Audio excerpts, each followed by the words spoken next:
দেরি করে ঘুম থেকে উঠেও সংসারে এত কাজ প্লাস অফিসের রান্না, আমি যেভাবে বুদ্ধি করে সবটা করে নিলাম।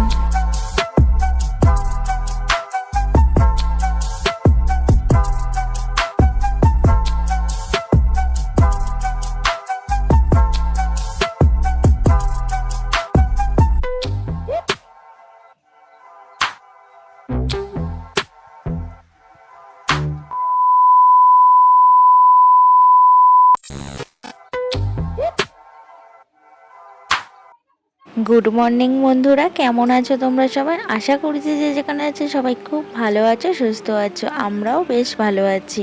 আজ শনিবার আর এখন ঘড়িতে 7টা বাজে। আমি টুকুন লাইফস্টাইল ব্লগে অনেক অনেক স্বাগত জানিয়ে তোমাদের সবাইকে সঙ্গে নিয়ে আজকের ব্লগটা শুরু করছি। আজ অনেকটাই দেরি হয়ে গেছে সকালবেলা উঠতে, যেখানে 6টার সময় উঠে আমি চলে আসি রান্নাঘরে, আর আজকে 7টা বেজে গেছে। ভাবো তাহলে, রোজ যেখানে আমি 6টা থেকে কাজ শুরু করে দিই, আর সেখানে আজকে 7টা বেজে গেছে। 1 ঘন্টা দেরি হয়ে গেছে।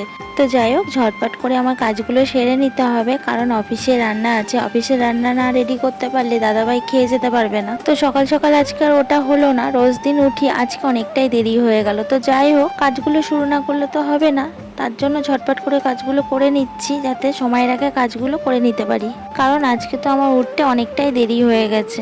সকালবেলায় উঠে এসে আগে রান্নাঘরটা পরিষ্কার করে নিয়েছি, তারপরে বাইরেটা ঝাড় দিয়ে নিলাম, নিয়ে চলে এলাম রান্নাঘরে। রান্নাঘরে এসে আগে চাটা করে নিচ্ছি।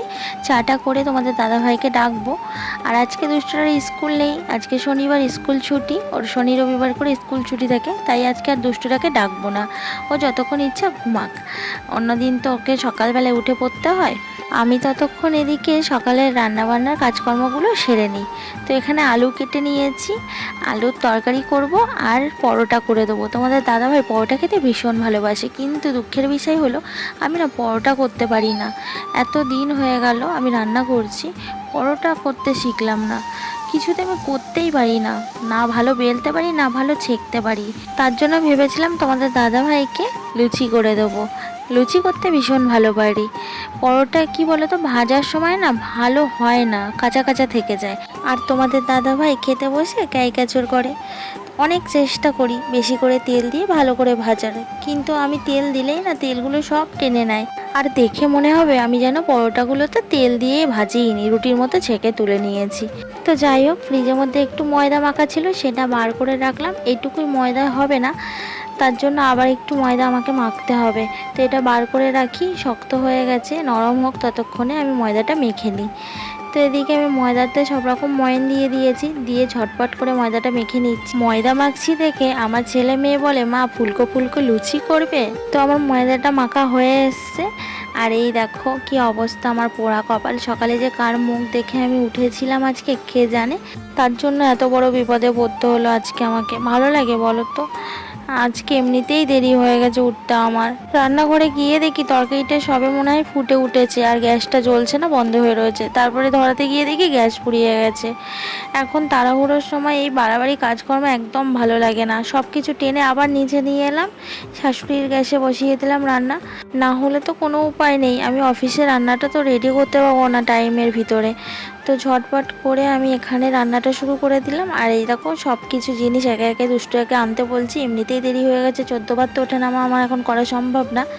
তো তরকারিটা বসিয়ে দিচ্ছি এক সাইডে, আর এক সাইডে আমি পরোটা করে নিচ্ছি। তো তোমাদের দাদাভাই স্নান করে রেডি হয়ে গেছে, এখন আমাকে খুব তাড়াতাড়ি টিফিনটা রেডি করতে হবে। চলো আমি টিফিনটা রেডি করি, তারপরে এসে কথা বলছি আবার তোমাদের সঙ্গে।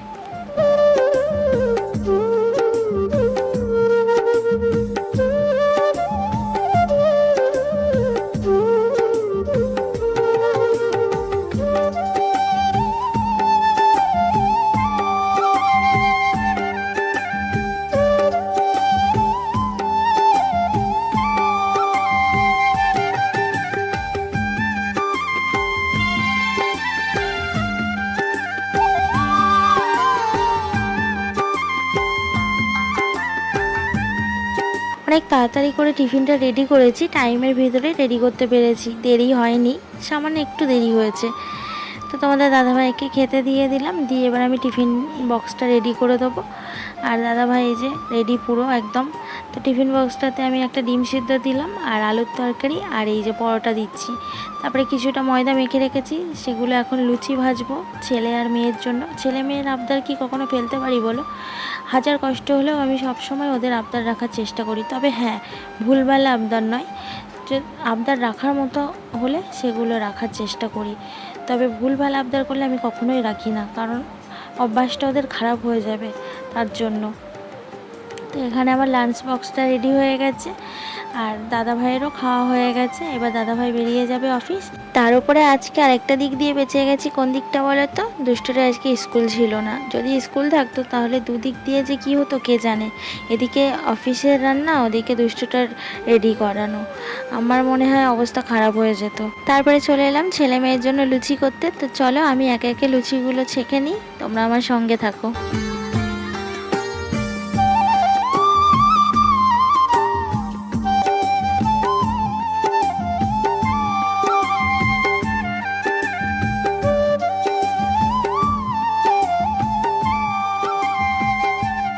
তো হলো, সকালের টিফিনের পর্ব শেষ হলো। এবার চলে এলাম ঘরে বাসি কাজকর্ম সারতে। আর এই দেখো নিচের ঘর থেকেই শুরু করব আজকে। তো নিচের ঘরের অবস্থাটা দেখো, এখন বিছানা গোছাবো, ঘর ঝাড় দেবো। তো চলো আমি সুন্দর করে বিছানাটা গুছিয়ে নিই, তারপরে সুন্দর করে আমি ঘরটাকে ঝাড় দেবো। তো একটা সংসারে কি কম কাজ? তোমরাই বলো না, একটা সংসারে কত কাজ বলো তো। সকাল থেকে উঠে সেই রাত 11টা 12টা অবধিও কাজ শেষ হয় না। আমার তো সেই সকালবেলায় 6টা থেকে শুরু হয় আর রাত্রির 12টাও বেজে যায়। 12টাও বেজে যায় বলছি কি, 12টা তো বেজেই যায়, তবুও কাজ শেষ করতে পারি না আমি। সকালবেলার জন্য বাসনগুলো থেকেই যায়, রান্নাঘর পরিষ্কার করা থেকে যায়। ওগুলো যদি আমি রাত্রে করে রাখতে পারি তাহলে আমার সকালবেলা অনেকটা সুবিধা হয়। তো রাত্রে আর করে ওঠা হয় না, 12টা বেজে যায়, তারপরে আর শরীর যেন চলে না। তো একেবারে ভাবছি ভাতটাও বসিয়ে দেবো। তো এই যে আমি দেখো ভাতের হাঁড়িটা একেবারে নিয়ে চলে এসেছি, ওর মধ্যে একটু আলু আর চাল একসাথে দিয়ে নিয়ে এসেছি। আলু ভাতে দিয়ে ভাত করে নেবো, কারণ এখন শাশুড়ি মা বাড়ি নেই, বেরিয়েছে। তো বেলার দিকে উনি রান্না করবে, তখন আমি আর রান্না করতে পারবো না। আর ছেলে মেয়ের মুখে দুপুরবেলায় তো দুটো কিছু দিতে হবে, মা হয়ে আমি কি করে পারবো। তার জন্য আলু ভাতে ভাত বসিয়ে দিচ্ছি। আর দেখি একটু ডিম সেদ্ধ করে নেবো, ডিম সিদ্ধ আর আলু ভাতে। এটা আমার ছেলে মেয়ে একেবারে সোনা মুখ করে খেয়ে নেবে। ওদের অত খাওয়া দাওয়া না আচার বিচার নেই, ওরা ডাল, ডিম সিদ্ধ, আলু সিদ্ধ এগুলো ভীষণ ভালো খায়। তো আমি ভাতটা দিকে বসিয়ে দিয়েছি আর ঘর ঝাড় দেওয়াটা আমার বাকি আছে। তো ঘরটা ভালো করে ঝাড় দিয়ে নিচ্ছি। ঘরটা তখন ঝাড় দেওয়া হয়নি, ভাবলাম 10টা বেজে 10:30 বাজে ভাতটা বসিয়ে দিই, না হলে আবার ওরা যখন রান্না করবে আমি আর বসাতে পারবো না। আর আমার ইন্ডাকশানটা না খারাপ হয়ে গেছে, না হলে আমার কোনো অসুবিধাই হতো না। এতদিনে গ্যাস ফুরিয়ে গেলে আমার কোনো অসুবিধা হয়নি, ইন্ডাকশানেই করে নিতাম, একটু ভাত, ডাল সিদ্ধ, আলু সিদ্ধ করে নিতাম। তো ইন্ডাকশানটা খারাপ হয়ে গেছে আর ঠিক করানো হয়নি। সব সময় তো সম্ভব হয় না সব কিছু, না একটু অসুবিধার জন্য ঠিক করা হয়নি, না হলে কোনো অসুবিধা হতো না ইন্ডাকশানটা ভালো থাকলে। তো আমার ভাতটা হয়ে গেছে আর ভাতটা এবার নামিয়ে নেবো। তো রান্না করতে করতে না এত গরমে পুরো ভেপসে যাচ্ছি, মানে বৃষ্টি হচ্ছে বাইরে আর ঘরের মধ্যে পচা গরম পড়ছে। তো ভাতটা নিয়ে এই যে ওপরে চলে যাচ্ছি সোজা, একেবারে ওপরেই উবুড় দিয়ে দেবো। তো এইভাবে ওপর নিচ করাও অসম্ভব বলো, কখনো সম্ভব হয় সব কিছু টেনে নিচে নিয়ে এসে রান্না করা, আবার ওপরে নিয়ে যাওয়া?